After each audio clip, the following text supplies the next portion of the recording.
Partners വന്നല്ലോ.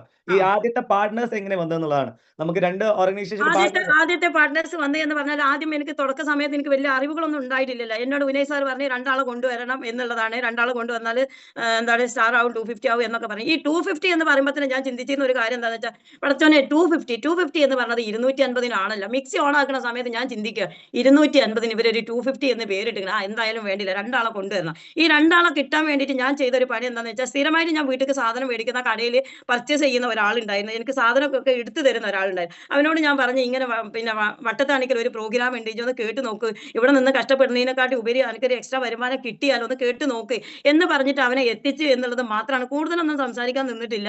അവനത് കേട്ടു ഉണ്ടാക്കി മനസ്സിലാക്കി കൂടെ നിന്ന് സ്റ്റാർ 250 ആയി സ്റ്റാർ 500 ആയി. അപ്പം അവർക്ക് ഇതിന്റെ ഉള്ളടക്കങ്ങൾ ഞാൻ കേട്ടതുപോലെ ഇതിന്റെ കറക്റ്റ് സിസ്റ്റം മനസ്സിലാക്കുമ്പോഴാണ് ഒരാള് ഈ ബിസിനസ്സിലോട്ട് അവിടെ പിടിച്ചു നിൽക്കല്.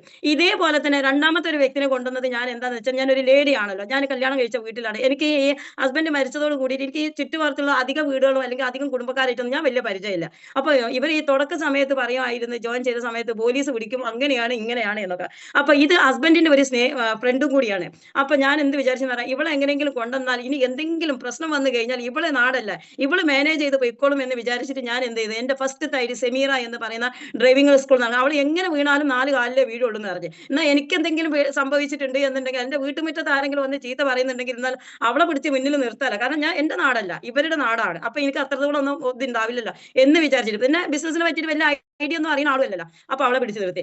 അവളെ ഇന്ന് 3ാമത്തെ കല്യാണം കഴിച്ചിട്ട് ഭർത്താവിന്റെ വീട്ടിൽ സുഖമായിട്ട് അങ്ങനെ കഴിയാണ്. പക്ഷെ ഞാൻ അതിക്കും മേലെ ആയിരിക്കണം എന്നുള്ളത്. കാരണം തുടക്കത്തിൽ അവള് കുറച്ച് കഴിഞ്ഞ് 2 പ്രാവശ്യം ഈ ഒരു അവസരം കേട്ടപ്പോൾ പറഞ്ഞ് ഇത് അനക്ക് പറ്റിയ പരിപാടിയാണ് എനിക്ക് പറ്റിയതല്ല എനിക്ക് വലിയ പിടിപാടുള്ള ആളുകളുമായിട്ടൊക്കെയാണ് കണക്ഷൻ ഉള്ളത് അവർക്ക് ഇതൊന്നും പറ്റില്ല എന്ന് പറയും. ഇന്ന് അവൾക്ക് മുന്നിൽ ഞാൻ എന്ത് ചെയ്തിട്ടുണ്ട് മുന്നിൽ നിന്ന് നേടി നിന്ന് കാണിച്ചു കൊടുക്കുകയാണ് ചെയ്യുന്നത്.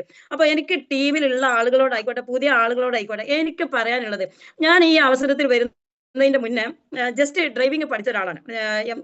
സ്കൂട്ടി അല്ല കാർ പഠിച്ചതാണ്. എന്റെ ഹസ്ബൻഡ് പോണ സമയത്ത് ഈ കാർ പഠിക്കുന്ന സമയത്ത് ഫ്രണ്ട് സീറ്റിൽ ഇരിക്കുമ്പോൾ ഡ്രൈവിംഗ് പഠിക്കുന്ന സമയത്ത് ആക്സിലേറ്റർ ഉണ്ട് ക്ലച്ച് ഉണ്ട് ബ്രേക്ക് ഉണ്ട് ഈ 3 സംഭവങ്ങളുണ്ട്.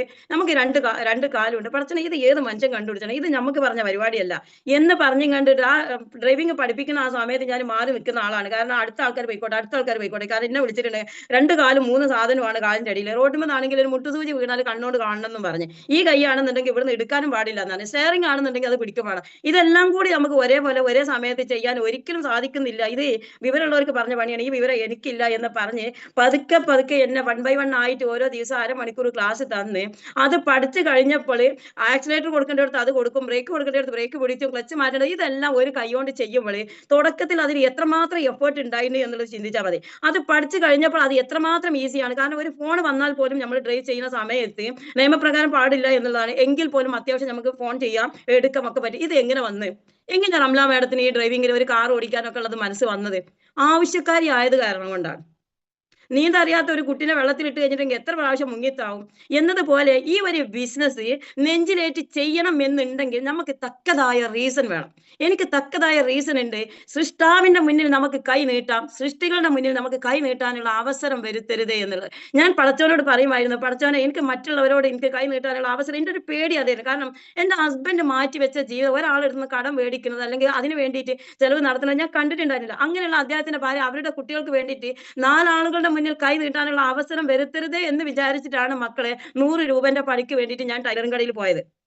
ഇവിടെ നിന്നിട്ട് രണ്ടാമത് ഞാൻ എന്റെ മകൻ വഴി ഈ അവസരത്തിൽ വരുമ്പോൾ അതിന് കാരണം എന്താണെന്ന് വെച്ചാൽ എനിക്ക് 500 കിട്ടിയിട്ടുണ്ട് 5000 കിട്ടിയിട്ടുണ്ടെന്നുണ്ടെങ്കിലും എനിക്ക് എന്ത് ചെയ്യണം എന്റെ കാര്യങ്ങൾ മറ്റുള്ളവരുടെ മുന്നിൽ നീട്ടാതെ പോകാൻ വേണ്ടിയിട്ടായിരുന്നു. അപ്പൊ എനിക്ക് റീസൺ ഉണ്ട്. എനിക്ക് നെഗറ്റീവ്സ് തലയിൽ കയറൂല.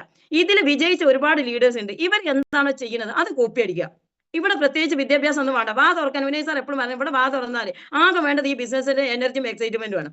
ഈ ബിസിനസിന്റെ കാര്യങ്ങൾ മനസ്സിലായപ്പോൾ ഇത് രണ്ടും എനിക്ക് അത്യാവശ്യം അതിന്റെ അപ്പുറത്തും കൊണ്ട് ഇപ്പൊ കൂടിക്കണം എന്നുള്ള ഡൗട്ടാണ്.